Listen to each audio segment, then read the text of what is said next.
The air inside the church was thick with perfume, roses, and expectation.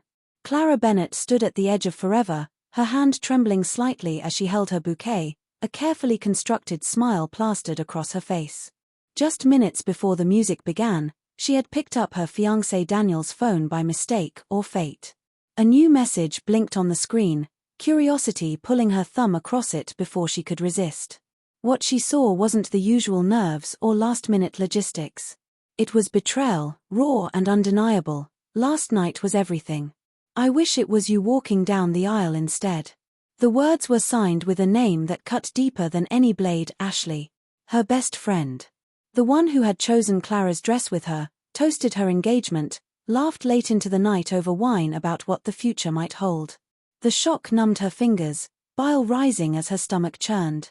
It wasn't just a lover's lie, it was an entangled, intimate web between the two people she trusted most.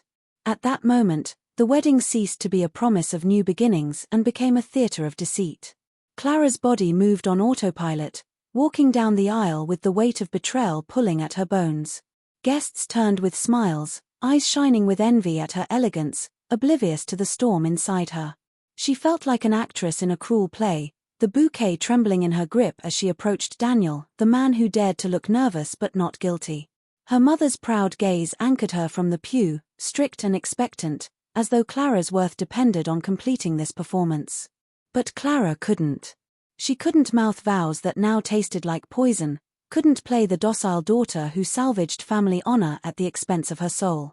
Whispers stirred the church like a restless wind when she stopped.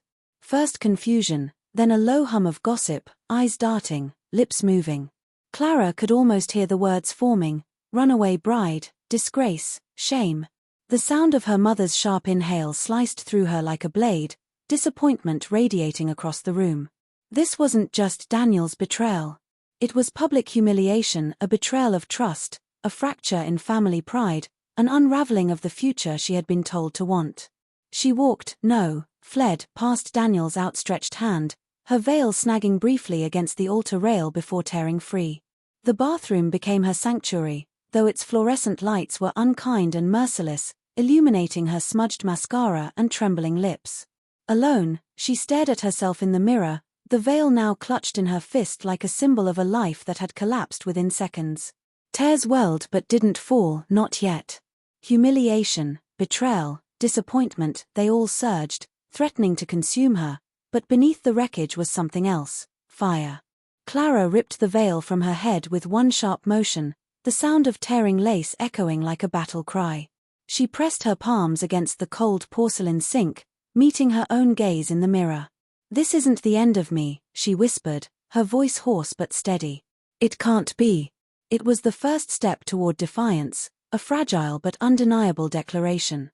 Though the church behind her buzzed with whispers and her mother's glare burned in her memory, Clara made a silent vow to herself. They had broken her heart, but they would not break her. Not today. Not ever. Clara Bennett had been raised in a town where family reputation wasn't just important, it was sacred. From a young age, she learned that her worth was measured not by her ambitions or desires but by how well she carried the Bennett name. As the eldest daughter, Clara was labeled the responsible one, the girl who excelled in school, obeyed rules, and never dared to color outside the lines. She watched as her younger siblings were allowed mistakes and freedom, while her every move was scrutinized by her mother, Diane. Diane wasn't cruel, but her love was conditional, measured in perfect grades, proper manners, and appearances that never cracked. Clara's father, Robert, was physically present yet emotionally distant, a man who spoke in nods and silences, leaving Clara to seek approval she never quite received. Her own dreams, art school, traveling abroad, pursuing a career on her own terms, had been quietly folded away like unused letters, all for the sake of making her parents proud. And so, Clara became what they wanted: the obedient daughter, the stable choice, the girl who never rocked the boat, even as her heart longed for something more authentic than the polished facade her family demanded.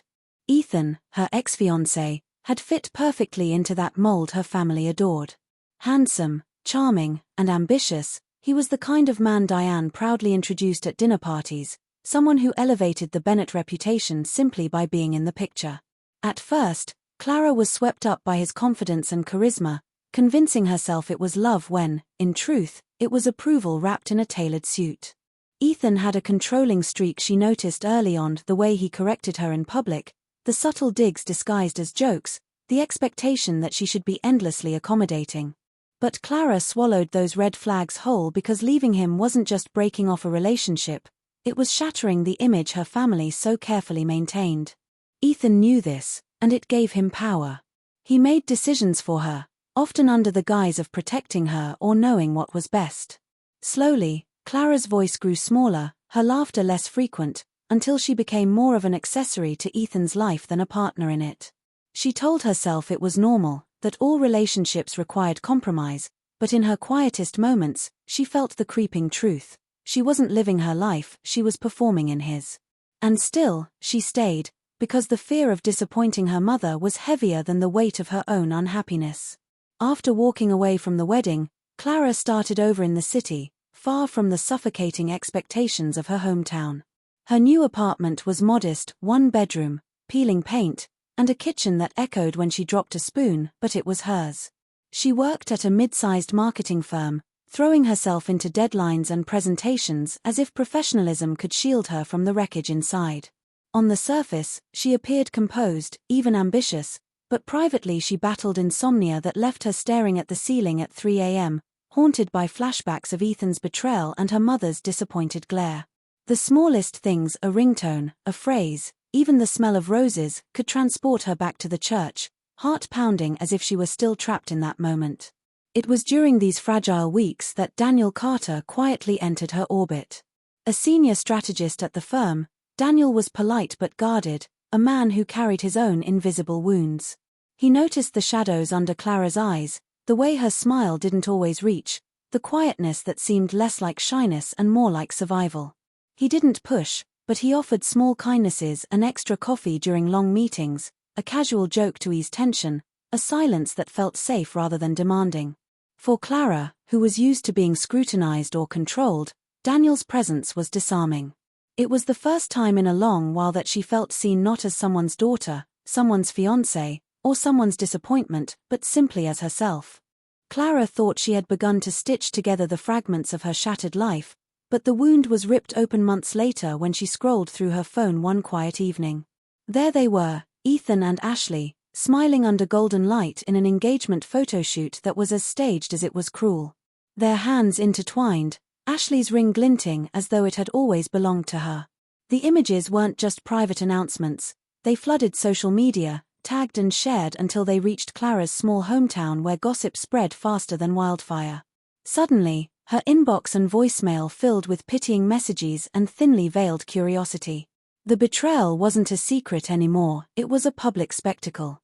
And worst of all, her mother called not to offer comfort but to scold.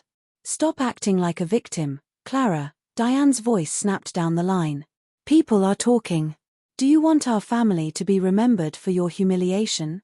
The words landed heavier than Ethan's deceit, slicing through Clara's fragile resilience. Her mother's demand wasn't about healing, it was about silence, about saving face. Clara hung up shaking, realizing once more that the people who should have protected her were complicit in her suffering. She wasn't just abandoned by a fiancé and a best friend, she was abandoned by her own family's love. Work became Clara's only refuge, the one place where she could bury her grief under deadlines and presentations. But even there, the universe had plans to test her. When her manager announced she would co-lead a high-stakes project with Daniel Carter, Clara felt the ground shift beneath her. Daniel was brilliant, respected, and steady, the kind of partner anyone would be grateful to have on a career-defining campaign. Their collaboration sparked with professional chemistry from the start, ideas bouncing effortlessly between them in meetings, strategies aligning as though they had worked together for years. Yet beneath Clara's polished professionalism was a heart that flinched at every moment of closeness. Daniel's kindness unnerved her, his quiet attentiveness tugging at the walls she had built so carefully around herself. Every time he lingered after a meeting or offered her an encouraging word, Clara pulled away, convinced she was too broken, too fragile, too unworthy of trust. She had already failed at love spectacularly, how could she risk letting another man close, even if it was only through late-night brainstorming sessions and coffee-fueled deadlines? For Clara, The project was more than work. It was a battleground where she warred between her desire to belong and her fear of being destroyed again. Just as she began to believe she could manage the whispers, the sleepless nights, and the constant balancing act at work, Clara received an email that shattered her thin veneer of denial. It arrived without a sender's name, only a subject line that read, "You deserve to know the truth." Against her better judgment, she opened it, her breath catching as she scrolled through the attachments. Screenshots. Dozens of them. Conversations spanning years, not months. Messages between Ethan and Ashley filled with the kind of intimacy and betrayal that reached far deeper than a single night or a fleeting affair. They had been entwined long before the engagement, weaving lies so seamlessly that Clara had never suspected. Each screenshot was a blade, cutting through the carefully built narrative she had told herself that it had been a lapse, a mistake, a moment of weakness. No.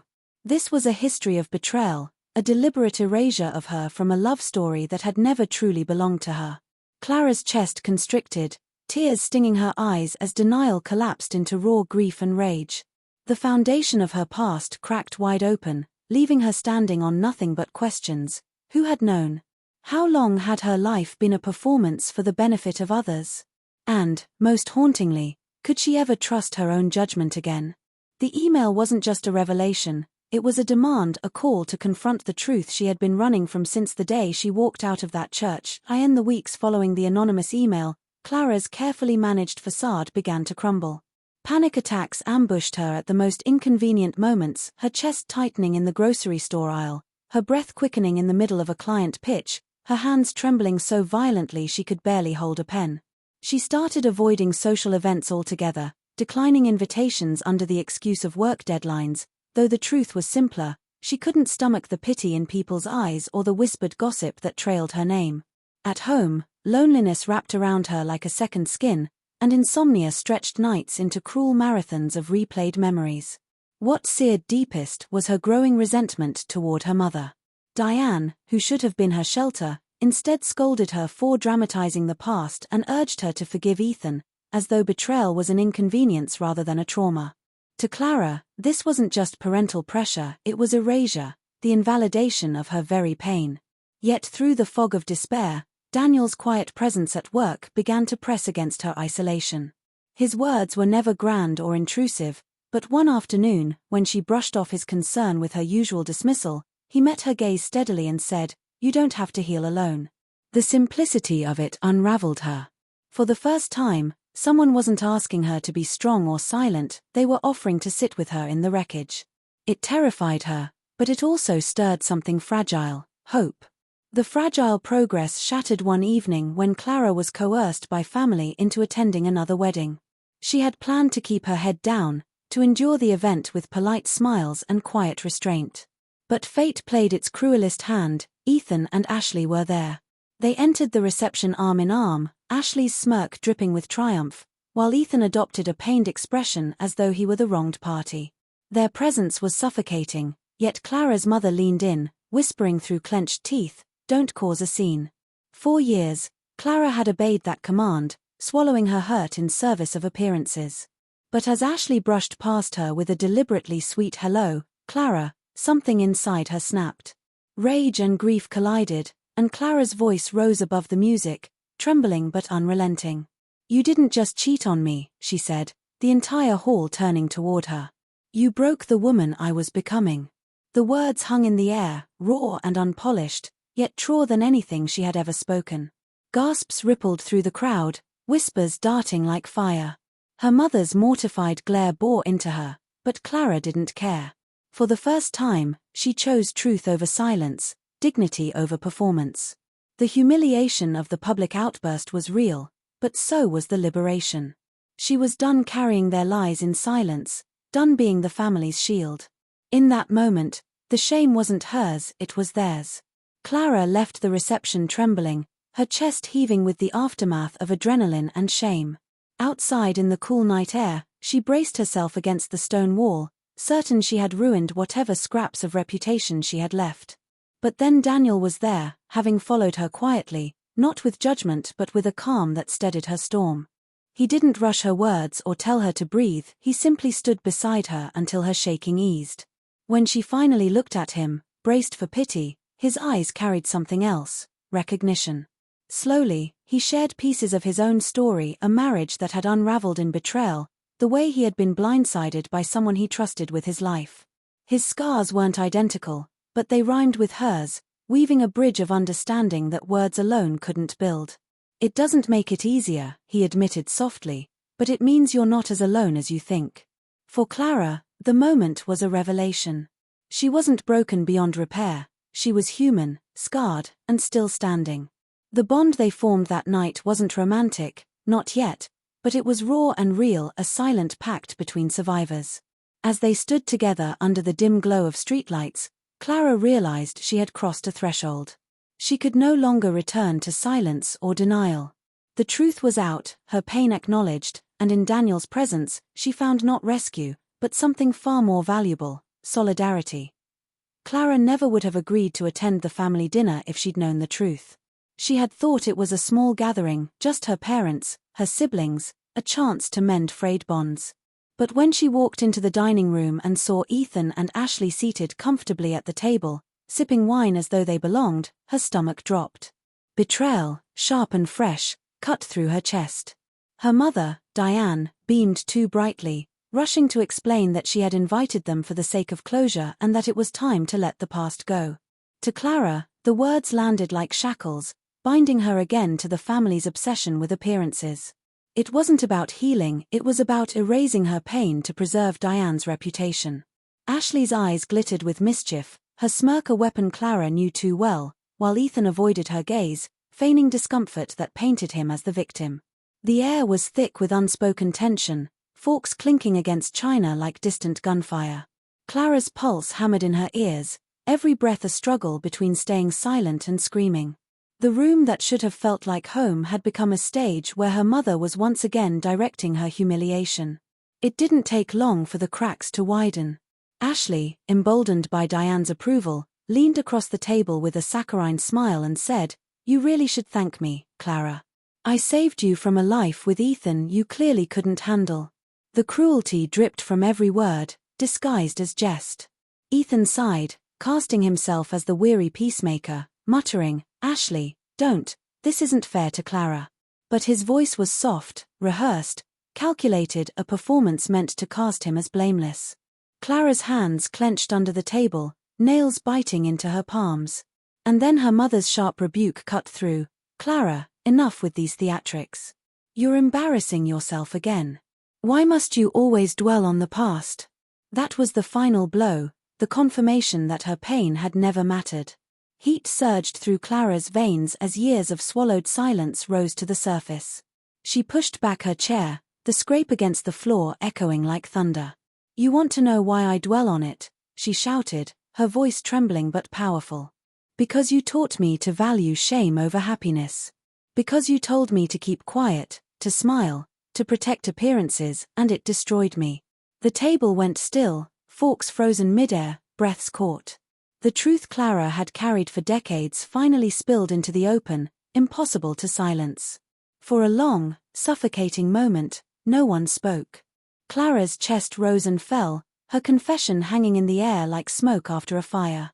Then, to everyone's shock, her father, the man who had always been silent, absent in the moments she needed him most, cleared his throat. Robert's voice was rough, uncertain, but steady enough to command attention. "She's right," he said, eyes fixed on Diane.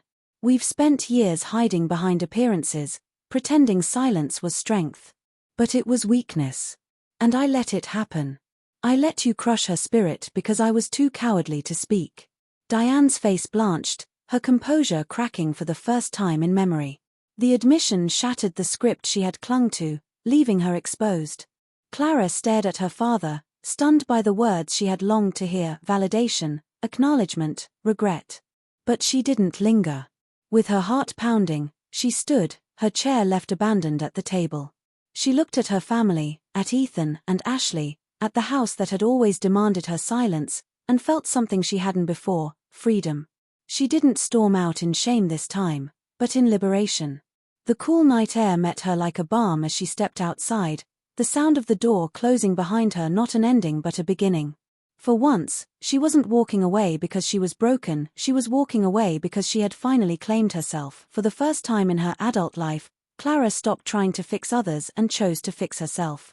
Therapy was terrifying at first, a mirror held up to wounds she had spent years ignoring, but slowly, it became her sanctuary. Week by week, she unlearned the lies that had shaped her, that love was something earned through obedience, that silence was strength, that appearances mattered more than happiness. Her therapist gave her the tools to recognize patterns, to sit with the ache of betrayal without letting it define her. Journaling became part of her healing, pages filled with raw truths she had never dared to say aloud. Instead of replaying Ethan's betrayal or Diane's disapproval on a loop, she began to write about herself, her art, her passions, the kind of life she wanted on her own terms. And in those quiet hours, she began to feel the stirrings of a self she thought she had lost, a Clara unshackled from the weight of expectation. The moment she told Diane, "You may never understand my choices, but I will no longer live for your image," it wasn't an act of defiance, it was liberation. She no longer needed permission to exist as herself. At the firm, Clara's newfound clarity began to show. The high-stakes project with Daniel reached its climax with a flawless presentation, one that earned praise from both the client and their superiors. But what mattered more was how she carried herself through it, no longer shrinking into the background, no longer second-guessing every word. Daniel noticed the shift too, though he never pushed her to define what was happening between them. Their bond deepened not through dramatic gestures, but through consistency, late nights in the office when silence felt comfortable, coffee breaks where laughter came more easily, moments where their shared scars created unspoken understanding. Yet when Daniel's quiet affection began to surface, Clara surprised even herself by pausing. She didn't reject him, but she was honest. "I need to rebuild me before I can build us." Daniel respected her boundary, his steady gaze assuring her that he wasn't going anywhere. For Clara, that respect meant everything, a love not rushed, not demanded, but patiently waiting for her to be ready. It was the first relationship dynamic in her life that didn't ask her to sacrifice herself to belong. The final test came when Ethan reappeared, disheveled and desperate, weeks after rumors spread that Ashley had cheated on him as well. He showed up at Clara's apartment, his charm cracked, his arrogance deflated. "We could try again," he pleaded, as if the years of lies and humiliation could be erased by Ashley's betrayal. For a fleeting second, Clara saw the old pattern, the temptation to smooth things over, to play savior, to forgive in the name of peace. But she wasn't that woman anymore. Standing tall in her doorway, her voice was calm and cold, stripped of all the trembling that once accompanied her confrontations. "You were never my future," she told him, meeting his stunned gaze without flinching. "You were my lesson." The words sealed the chapter she had once thought would define her forever. She closed the door, not with bitterness, but with finality. For Clara, empowerment wasn't about grand gestures or new love, it was about reclaiming her story, piece by piece, until it belonged entirely to her. She walked back into her apartment, her space, her life, knowing that she was no longer defined by what had been done to her. She was defined by what she chose to become. Months later, Clara's apartment looked nothing like the hollow, temporary refuge it had once been. What began as bare walls and sparse furniture had transformed into a space alive with warmth, books stacked neatly on shelves, sunlight streaming across a small desk where she wrote in her journal, and plants thriving in every corner, their green leaves a testament to her own slow, steady healing. It was cozy, imperfect, and entirely hers. In this sanctuary, Clara no longer felt haunted by what had been taken from her, but comforted by what she had chosen to build. One afternoon, she pulled an old box from the back of her closet, its weight familiar, almost mocking. Inside lay the wedding dress ivory lace she had once imagined walking down the aisle in. For months, she hadn't been able to face it, but now she did. Instead of burning it in anger or keeping it locked away in shame, she folded it carefully into a donation bag. With it, she slipped a handwritten note. "May this dress bring someone joy, not chains." It was not just fabric she was giving away, but the last remnants of a life she no longer carried. The next symbol of closure came not from letting go, but from choosing what to keep. Clara placed a simple wooden frame on her bookshelf, inside it a photograph from a recent work event. In it, she stood beside Daniel, both of them laughing at some private joke, their postures relaxed, their smiles unguarded. It wasn't romantic, not yet, but it was something even more precious, proof of her freedom to be herself. That picture represented a life beyond betrayal, beyond family pressures, beyond the roles she had once been trapped in. For the first time in years, she could look at an image of herself and see a woman unburdened, not performing for approval, but radiating a quiet authenticity. Daniel's presence beside her in the photo wasn't a promise of love so much as a reminder of companionship and respect, of the bonds that grow not from desperation but from choice. It was a visual anchor to her journey that survival was not only possible, but transformative. That evening, as the city lights flickered outside her window and the hum of traffic rose from the street below, Clara sat with her journal open on her lap. She wrote slowly, carefully, as though etching a truth she wanted to carry with her always: scars don't mean you're broken. They mean you survived. Her pen lingered before she added, and sometimes, survival is the first step to love. The words felt like a quiet voiceover to her own life, the kind of closing narration she might once have believed belonged only in movies, but now knew to be real. She closed the journal, set it aside, and leaned back against the couch, exhaling deeply. The silence of the apartment was no longer heavy or lonely, it was peaceful. For Clara, this was not the end of her story but a beginning, a life shaped not by betrayal or family expectation, but by her own choices, her own resilience, her own heart. And as she drifted into sleep beneath the glow of her plants and books, she carried with her not the weight of what she had lost, but the strength of what she had found.